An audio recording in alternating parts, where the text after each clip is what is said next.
Día importante para os traballadores do Hospital Quirón Salud Domínguez de Pontevedra. A empresa escoitou unha das súas reclamacións e representantes da Dirección de Madrid viaxaron ata a cidade para reunirse con eles.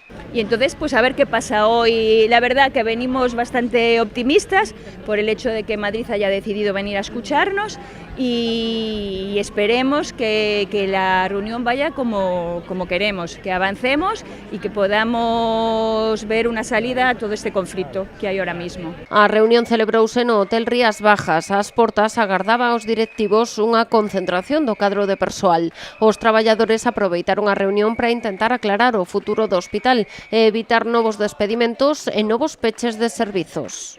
Esperamos que hoy nos den explicaciones en cuanto a la digitalización y hacia dónde pretenden que avance el futuro del hospital y que se resuelvan la mayoría de nuestras dudas y que podamos hacer que el hospital se encamine de una vez pues hacia donde queremos todos los trabajadores, que es a que no se cierren más servicios y que no se pierdan más puestos de trabajo. O proceso de digitalización empregado para xustificar os 8 despedimentos e a necesidade de realizar estes despedimentos en base a criterios obxectivos de categoría profesional e antigüidade foron outras cuestións que os traballadores levaban na orde do día. No nos oponemos a la digitalización, pero sí tienen que entender que están haciendo una valoración errónea, porque detrás de la digitalización hay mucho trabajo por detrás que ellos no están valorando.